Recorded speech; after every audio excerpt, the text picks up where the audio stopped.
नमस्कार, जम्मू कश्मीर का ये बुलेटिन देख रहे हैं आप और मैं हूं प्रियंका आपके साथ। और बुलेटिन की शुरुआत करेंगे पुंछ की खबर के साथ। जिस तरह से पुंछ के भट्टादूरिया में तीसरे दिन भी अभियान जारी है और जो सिक्योरिटी फोर्सेस हैं बड़े पैमाने पर जंगलों में तलाशी अभियान चला रहे हैं। पुंछ के भट्टादूरिया के नार खास जंगलों में तीसरे दिन भी लगातार अभियान जारी है और जंगलों में आतंकियों की मौजूदगी की आशंका जताई जा रही है। चढ़ावाली गली से भिम्बर गली तक 17 किलोमीटर तक हाईवे को बंद किया गया है और पुंछ के भट्टादूरिया का इलाका, जहां पर आपको ताज़ा तफसीलात हम पहुंचाएंगे फिलहाल क्या कुछ सूरत हाल है। और अगर बात करें पुंछ की तो शुक्रवार को सुरक्षा बलों ने देर रात जंगलों में संदिग्धों आतंकियों के मौजूद होने की आशंका के चलते गोलाबारी के साथ रोशनी के गोले भी दागे थे। और इससे पहले वीरवार शाम को भी सेना ने पुंछ जम्मू राष्ट्रीय राजमार्ग पर यातायात बंद करने के साथ ही जंगल में भारी गोलाबारी के साथ रॉकेट दागे थे। तो मेंढर में पुंछ जम्मू राष्ट्रीय राजमार्ग पर स्थित भट्टादूरिया और नारखास के जंगलों में शुक्रवार को एक बार फिर से अंधेरा होने के साथ ही बम धमाके और गोलियों की आवाज गूंजने लगी, जो कई किलोमीटर दूर तक सुनाई देती रही। इसी बीच सेना की तरफ से जंगल और आसपास के क्षेत्रों में संदिग्ध हरकत पर नजर रखने के लिए रोशनी के गोले भी दागे गए, जिससे पूरा क्षेत्र जो है रोशनी से जो है दिखने लगा। और वहीं पर तस्वीरें हम आपको लगातार स्क्रीन पर दिखा रहे हैं, जहां पर सिक्योरिटी फोर्सेस का तीसरे दिन भी अभियान जारी है। तो चलिए रुक करते हैं पुंछ का। हमारे संवाददाता सन्नी हमारे साथ ज्वाइन कर चुके हैं। सन्नी, बताइएगा, तीसरा दिन है इस अभियान का, पुंछ का भट्टादूरिया इलाका, और साथ ही ताज़ा तफसीलात पहुंचाइएगा और बताइएगा कि जो हाईवे बंद किया गया था उस हवाले से फिलहाल क्या कुछ सूरत हाल है। की अपडेट आपको बता दूं कि बंद रखा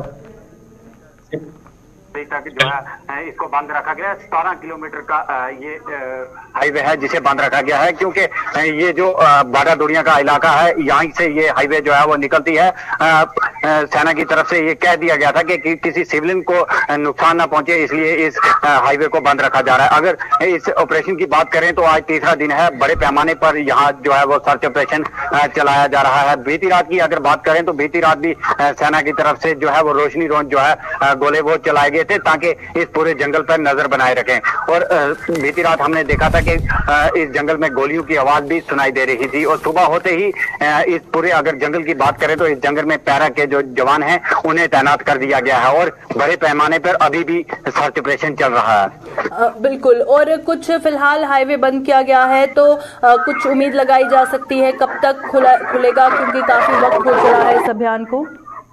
जी बिल्कुल, आज सुबह लगभग 9 बजे हाईवे को बंद किया गया था, पर अभी तक हाईवे को लेकर कोई भी अपडेट जो है वो नहीं आई है कब तक हाईवे को खोला जाएगा, क्योंकि सेना के जो जवान हैं उन्हें जंगल में उतार दिया गया है और एसओजी की टीम को भी उतार दिया गया है। जितना भी हाईवे है यहाँ पर आपको भारतीय सेना के जवान ही नजर आएंगे और जो सिविलियन लोग हैं वो आपको यहाँ पैदल चलते ही नजर आ रहे हैं और गाड़ियों की जो रफ्तार है उसे बंद कर दिया गया है। और अगर इस समय की अगर बात करें तो गोलियों की जो आवाजें हैं वो कहीं ना थमी जरूर हैं, पर बड़े पैमाने पर अभी भी सर्च ऑपरेशन चलाया जा रहा है और ड्रोन की मदद भी आज ली जा रही है। बिल्कुल। आखिर में सर बताइएगा, जैसे कि तलाशी अभियान बड़े पैमाने पर चलाया जा रहा है सिक्योरिटी फोर्सेस द्वारा, रिस्ट्रिक्शंस कहां कहां देखी जा रही है, कौन कौन सा इलाका कवर हो रहा है और हर आने जाने वाले की पूछताछ की जा रही है, तलाशी ली जा रही है, तो कहां कौन कौन सी जगह तक रिस्ट्रिक्शंस देखी जा रही है? ये आपको बता दूं कि बीजी से लेकर भिम्बर गली से लेकर जरावाली गली तक जो है जम्मू पुंछ राजमार्ग को जो है वो बंद किया गया है। वहीं पर जो लोग आ रहे हैं उनकी जो है तलाशी ली जा रही है, उसके बाद ही उन्हें आगे जाने की इजाजत जो है दी जा रही है। मैंने कुछ इस गांव के लोगों से भी आज बात की थी इस जंगल को लेकर। उनका कहना था कि घना जंगल है और यहाँ पर बड़ी बड़ी चट्टाने भी हैं। जिस तरह से सिक्योरिटी फोर्सेज की तरफ से भी कहा गया था कि घना जंगल है, हमें ऑपरेशन में समय जरूर लग रहा है, क्योंकि एक तो रैशी इलाका है, किसी सिविलियन को नुकसान ना पहुंचे, इसलिए इस ऑपरेशन को बड़े धीमे तरह से चलाया जा रहा है और ऐसा लग रहा है कि आज या कल इस ऑपरेशन को जो है अंजाम दिया जाएगा। चलिए, बहुत बहुत शुक्रिया सनी ज्वाइन करने के लिए। सनी पुंछ से हमें जानकारी दे रहे थे। तस्वीरें आप साफ तौर पर दिख रहे हैं, वहां पर तलाशी अभियान चलाया जा रहा है। फिलहाल जो हाईवे है उसको बंद ही रखा गया है, हालांकि जो गोलियों का तबादला है वो थम चुका है।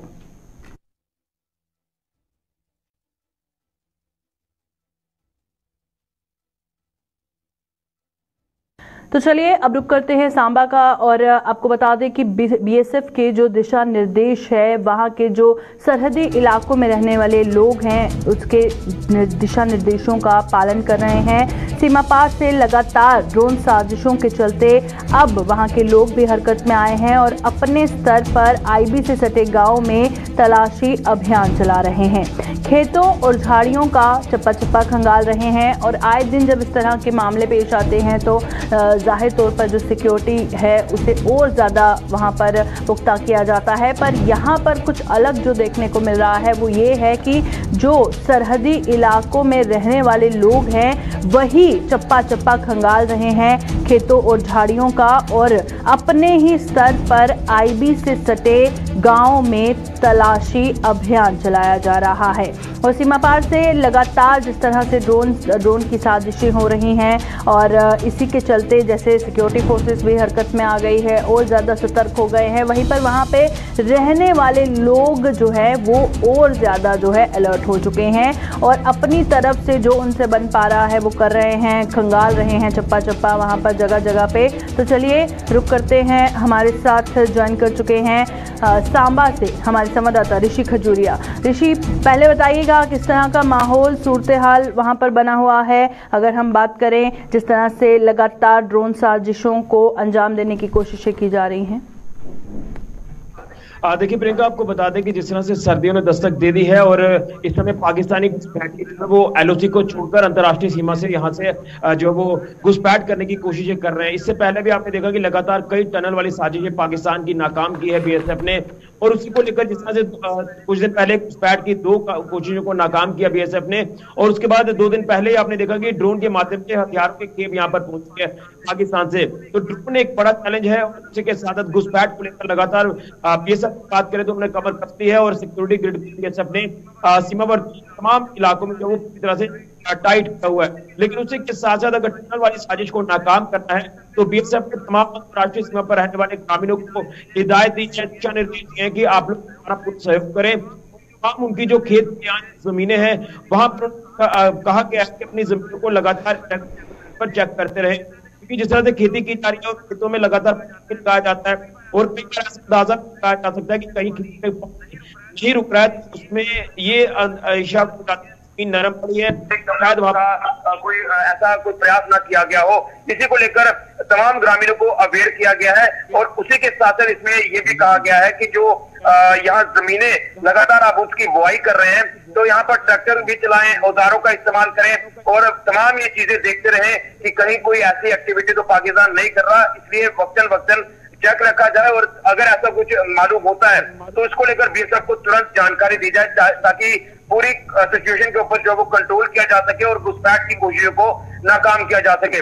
आपने देखा तस्वीरों में कि लगातार ट्रैक्टर का इस्तेमाल किया जा रहा है और उसी के साथ तमाम झाड़ियां, तमाम जो खेत खलिहान के आगे पिछले हिस्से हैं वहां पर तमाम चीजों का इस्तेमाल कर जो है वो चेक किया जा रहा है। यहाँ तक कि जो उन्होंने अपने वहां आसपास कुत्ते भी रखे हुए घरों पे उनका भी इस्तेमाल किया जा रहा है कि स्मेल किया जाए कि कहीं ऐसी चीज तो नहीं है, चाहे वो संदिग्ध वस्तु हो सकती है, ड्रोन ड्रॉपिंग हो सकती है। तो ये तमाम ऐसी चीजें हैं जो बीएसएफ को लगातार इनको जो वो अवेयर किया जा रहा है लोगों को और पूरा सहयोग मांगा जा रहा है। और यहाँ तक कि ग्रामीणों का साफ होकर कहना है कि अगर आज हम यहाँ पर सुरक्षित है तो बीएसएफ की वजह से सुरक्षित है और बीएसएफ को पूरी तरह से हमारा सहयोग आगे भी मिलता रहा है, आगे भी मिलता रहेगा। उसी को लेकर बीएसएफ ने लगातार इन तमाम ग्रामीणों को जो है वो जागरूक किया है। लेकिन एक चीज आपको बता दूं कि एक बड़ा चैलेंज है, सर्दियां जिस तरह से आ चुकी हैं और लगातार अब आने वाले दिनों में भी घुसपैठ की कोशिशें हमें देखने को मिलती रहेंगी, ड्रोन ड्रॉपिंग लगातार हो रही है। तो इसको लेकर भी आईजी बीएसएफ का साफ तौर पर कहना है कि पाकिस्तान को मुंह तोड़ जवाब देने के लिए हम वक्तन वक्तन तैयार रहते हैं। हमारे पास जो अत्याधुनिक हथियार हैं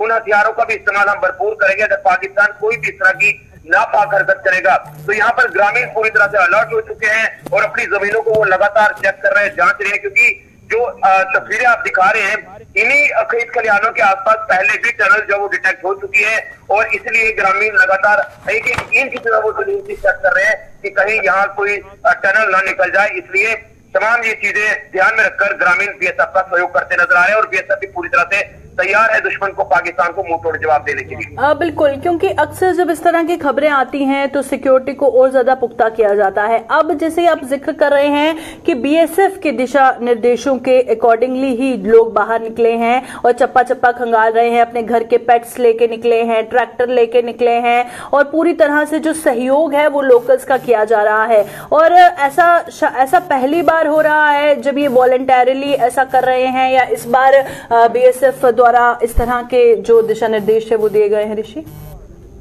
देखिए प्रियंका, आपने बड़ा अच्छा सवाल किया। इसमें दो चीजें रहती है। देखिए जैसे पहले अंतर्राष्ट्रीय सीमा से जब घुसपैठ होती थी तो वो तारबंदी के थ्रू होती थी, लेकिन तारबंदी का भी बीएसएफ ने एक तोड़ निकाला और अब तो परिंदा भी पर ना मार सके तारबंदी के बाद इस तरह का सिक्योरिटी ग्रिड जो बनाया गया है। लेकिन पाकिस्तान जो दूसरा हथकंडा लेकर चल रहा है कि टनल निकालता है, जमीन के नीचे से रेंगता हुआ जो भारतीय सीमा में घुस जाता है, तो इसी को लेकर ये पहली बार ऐसा हो रहा है कि ग्रामीणों को जागरूक किया जा रहा है कि इन्हीं जमीनों का इस्तेमाल किया जाता है पाकिस्तान द्वारा। वो अपनी टेरिटरी से जो वो घुसते हैं और भारतीय टेरिटरी में जो वो निकल आते हैं। तो ये तमाम जो खेत खलिहान है, ये पहली बार ऐसा हो रहा है कि ग्रामीणों को जागरूक किया जा रहा है और ग्रामीण जो वो वॉलंटियरली यहाँ पर निकलकर यहाँ बीएसएफ का सहयोग कर रहे हैं। और मुझे लगता है कि इस तरह की चीजें होनी भी चाहिए, क्योंकि देश की सरहदों की रक्षा अगर बीएसएफ कर रही है तो सीमा पर रहने वाले लोग भी प्रहरी है और वो बीएसएफ का अच्छा से सहयोग कर रहे हैं।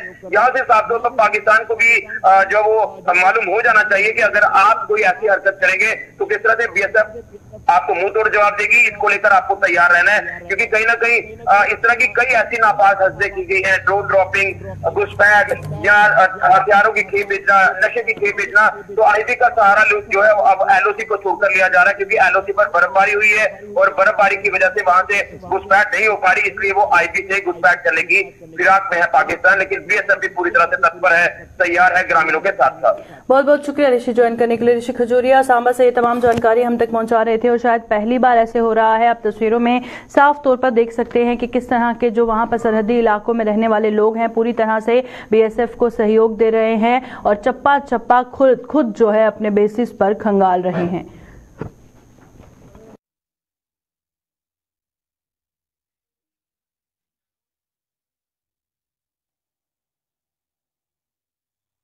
कल जिस तरह से बिलावर से खबर सामने आई कि वहां पर एक नाले में डूबने से 3 छात्रों की मौत हो गई, जो कि एक पहेली बनी हुई है। और वहीं पर अगर बात करें बिलावर के भीनी नाले में डूबने से इन 3 छात्रों की मौत तो हुई, पर कैसे हुई? पुलिस ने आईपीसी की धारा 174 के तहत इसकी जांच शुरू कर दी है और स्थानीय लोगों से पूछताछ कर सबूत जुटाए जा रहे हैं।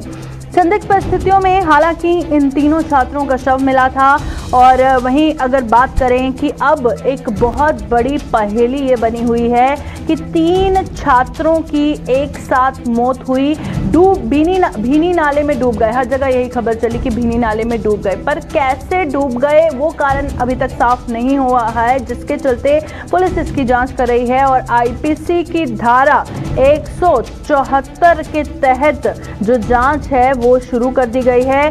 फिलहाल जो वहां पे रहने वाले लोकल्स हैं उनसे लगातार पुलिस पूछताछ कर रही है और इस हवाले से सबूत जुटाए जा रहे हैं। और हालांकि संदिग्ध परिस्थितियों में इन तीनों छात्रों के शव वहां पर मिले थे। तो चलिए रुक करते हैं, हमारे साथ हीरानगर से हमारे संवाददाता रंजीव मेहता ज्वाइन कर चुके हैं। जी रंजीव, बताइएगा कल जो एक बेहद ही दुखद खबर सामने आई 3 छात्रों की मौत, अब उसे लेकर कई सवालिया निशान भी लग रहे हैं और काफी सनसनी भी फैल गई है कि अगर इन तीनों छात्रों के शव वहां पे मिले, कैसे इनकी मौत हुई होगी और एक साथ तीनों बच्चों की मौत एक बहुत बड़ा सवाल बना हुआ है। तो अभी तक इस हवाले से कुछ क्लू मिला है, किसी तरह का कोई अपडेट सामने आया है? प्रियंका, मैं आपको बताऊं कि वीरवार को जब ये तीनों दोस्त जो थे पटोला गांव के, ये इनको आखिरी बार बिलावर के टैंक में देखा गया करीब 11-12 बजे के बाद। उसके बाद इनका कोई अता पता नहीं था। शाम को ये घर भी नहीं पहुंचे और जब परिजनों ने इनके फोन करके पता करने की कोशिश की, तीनों मोबाइल जो बंद मिले और उसके बाद पुलिस को संपर्क किया गया। पुलिस के साथ पुलिस के साथ दूसरे दिन जैसे ही इनकी तलाश शुरू की गई तो इनके जो कपड़े वगैरह थे वो उसी बीनी नाले के किनारे पर मिले थे और कुछ खाने पीने का सामान भी वहां पे मिला और वहां पे उनके मोबाइल भी बंद पड़े मिले। फिर वहां पे तलाश शुरू की गई पानी के अंदर और पुलिस ने तीनों शव वहां से बरामद किए और पोस्टमार्टम के बाद जो शव थे वो परिजनों को हवाले कर दिए। और इसके बाद परिजनों ने कुछ आरोप लगाए कि उनके बच्चों को हो सकता है किसी ने उन बच्चों को मारा हो या कुछ किया हो, ये उनके परिजनों के आरोप थे, जिसको लेकर पुलिस जो है हर कदम जो है फूंक कर भर रही है। और इस मामले की गहनता से जांच के लिए पुलिस ने इस मामले में 174 जो संदिग्ध मौत की धारा होती है उसको लगाकर इस मामले की जांच जो है वो शुरू कर दी है। अभी तक पुलिस ने इस बारे में कोई ज्यादा खुलासा तो नहीं किया है, लेकिन पुलिस का कहना है कि इस मामले में कोई भी ढिलाई नहीं बरती जाएगी और पूरी जांच है वो की जाएगी। बिल्कुल। वहीं पर अगर बात करें वहां पर रहने वाले लोगों की या बच्चों के रिश्तेदारों की, घर वालों की, उनसे आपकी कुछ बातचीत हुई? उन्होंने कुछ बताया? उनके साथ कल बाइक जब हुए थे तो उनके साथ उसी टाइम बात हुई थी, तो उन्होंने कहा था कि ये तीनों बच्चे जो पढ़ते हैं हाई सेकेंडरी में और यहाँ से गए थे, दो तो हाई सेकेंडरी में पढ़ते थे, उनका दोस्त था, तो वो और एक ही मोहल्ले के और बचपन से वो तीनों इकट्ठे ही रहते हैं। तो इसको लेकर उनका आपस में तो कोई इतना शक शुबा तो नहीं चल रहा, लेकिन हो सकता है उनको कोई संदिग्धता कोई पाई गई हो जो उन्होंने शायद पुलिस को बुलाई हो। सार्वजनिक अभी तक वो उन्होंने कभी की ही नहीं।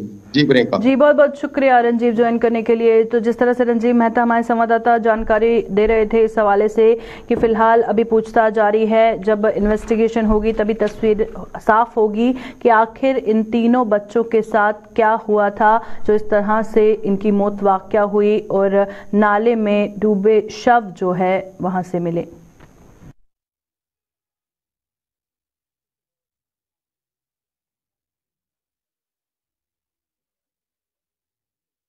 तो चलिए अब बात करते हैं जम्मू की, और जम्मू के चौक चौराहों पर जो कैमरे लगे हैं उसका उद्घाटन दिसंबर में होने वाला है। और अब ट्रैफिक रूल तोड़ने पर चौक चौराहों पर फोटो खींचेगी, जैसे कि कई जगहों पर पहले भी शुरू हो गया है, जैसे कश्मीर में भी शुरू हो चुका है, और लोगों को फोटो सहित घर पहुंचाया जाएगा चालान। अब ट्रैफिक रूल्स को तोड़ने वालों पर कड़ी नजर ये कैमरे रखेंगे। और जैसे अक्सर देखा जाता है कि लोगों को लगता है कि हमें कोई नहीं देख रहा है, सिग्नल क्रॉस कर लें या कोई भी अगर नाका नहीं है, ट्रैफिक कॉप नहीं है तो ट्रैफिक रूल्स को वायलेट करते हैं, अक्सर ऐसा देखा जाता है। पर अब आप कैमरों की नजर से नहीं बच पाएंगे, क्योंकि पैनी नजर अब वो आप पे रखेगी। अगर आप ट्रैफिक रूल को वायलेट करेंगे तो आपकी फोटो समेत आपका जो चालान है घर पहुंचा दिया जाएगा। तो जम्मू में पहले से ही चौक चौराहों पर कैमरे लगा दिए गए हैं। फिलहाल उसकी शुरुआत नहीं हुई है, पर दिसंबर में इसका उद्घाटन किया जाएगा। और अब ट्रैफिक रूल तोड़ने वालों पर कड़ी नज़र जो है ये कैमरे रखेंगे। और जब भी कोई किसी भी ट्रैफिक रूल को वायलेट करेगा तो आपको बता दें कि ट्रैफिक रूल को वायलेट करने पर जो फोटो है वो खींची जाएगी और उस फोटो सहित जो चालान है वो आपके घर पर पहुंचा दिया जाएगा। तो तस्वीरें आप इस वक्त स्क्रीन पर देख सकते हैं कि जम्मू में जगह जगह पर कैमरे पहले से ही इंस्टॉल हो चुके हैं, पर अब ये जब चलेंगे तो हर किसी पर नजर रखेंगे। तो चलिए रुक करते हैं, जम्मू से हमारी संवाददाता रितिका राजपूत ज्वाइन कर चुकी हैं। रितिका, बताइएगा, अब जबकि कैमरे चलने शुरू होंगे तो लोग जो ट्रैफिक रूल्स को वायलेट करते हैं, कहीं ना कहीं उनमें डर भी होगा कि चाहे नाका नहीं लगा है, ट्रैफिक कॉप नहीं मौजूद है, हमें कोई देखने वाला नहीं है, पर हाँ हम कैमरों की नजरों में जरूर आ सकते हैं। एक बहुत बड़ा बदलाव अब जम्मू में भी देखने को मिलेगा। बिल्कुल, जम्मू में तमाम ट्रैफिक वायलेटर्स पे नकेल कसने के लिए एक बहुत अच्छी पहल की जा रही है, जिसमें आपको बता दें कि जम्मू स्मार्ट सिटी लिमिटेड और साथ ही साथ जम्मू म्युनिसिपल कॉर्पोरेशन की तरफ से यहाँ पे ITMS प्रिपेयर किया गया है, यानी कि इंटेलिजेंट ट्रैफिक मैनेजमेंट सिस्टम। इसके चलते जहाँ जहाँ पे भी ट्रैफिक लाइट्स लगी हैं वहाँ तमाम जगहों पे कैमरास लगाए जा रहे हैं और अब से आगे जो भी लोग ट्रैफिक की वायलेशन करते हुए दिखेंगे उन्हें ऑटोमेटिकली चालान जो है वो उनके घर तक पहुंच जाएगा। यानी कि ट्रैफिक पुलिस अब अवेलेबल नहीं भी होगी तो उन्हें चालान जो है वो उनके घर पे हो जाएगा और ट्रैफिक वायलेशन करने वालों को कहीं ना कहीं नकेल जरूर की जा सकेगी। बिल्कुल, और इसी के चलते अब अवेयरनेस भी लोगों में है, लोगों को पता है, जम्मू के लोगों को कुछ ही देर में कैमरे अब चलने वाले हैं, महज जो अभी तक इंस्टॉल किए गए थे अब चलेंगे। अब हम सिग्नल क्रॉस करेंगे कैमरे में पकड़े जाएंगे, अगर हम सीट बेल्ट नहीं पहनेंगे, हेलमेट नहीं पहनेंगे तो कैमरे में पकड़े जाएंगे। तो इस बात का इल्म है जम्मू के लोगों को फिलहाल। आपको बता देना चाहते हैं कि कैमरे जो हैं अलग अलग ट्रैफिक लाइट के पास बिल्कुल करीब लगा दिए गए हैं, परंतु इन्हें शुरुआत इनकी की जाएगी, इनका इनॉग्रेशन करने का जो कार्य है वो दिसंबर 1 या 2 वीक तक कर दिया जाएगा। अभी भी इसके लिए ट्रेनिंग देने का कार्य ASI के नीचे के लेवल तमाम जितने भी ऑफिसर एम्प्लॉय आते हैं उन सब लोगों को ट्रेनिंग देने का कार्य चल रहा है और दिसंबर पहले या दूसरे हफ्ते में इनका कार्य भी शुरू कर दिया जाएगा। अब से आगे अगर कोई भी रेड लाइट के बाद भी क्रॉस करके जाता है, रेड क्रॉस करके जाता है वहां पे, तो आपको बता देना चाहते हैं अगर रॉन्ग पार्किंग करता है इन तमाम चीजों पे ऑटोमेटिकली चालान जो है वो उनके घर पे पहुंच जाएंगे। अब से आगे ट्रैफिक व्यवस्था में सुधार होता हुआ कहीं ना कहीं जम्मू में दिखेगा। जी बहुत बहुत शुक्रिया रितिका ज्वाइन करने के लिए। तो रितिका जिस तरह से बता रहे थे अब जम्मू में भी बड़ा बदलाव होगा जब लोगों को ये इल्म होगा कि जल्द ये जो कैमरे लगाए गए हैं ये चलने शुरू होंगे। दिसंबर में उद्घाटन होगा और उसके बाद हर किसी पर पैनी नज़र रखी जाएगी, जिसके चलते अब ट्रैफिक रूल्स की जो वायलेशन है वो कहीं ना कहीं कम हो सकती है।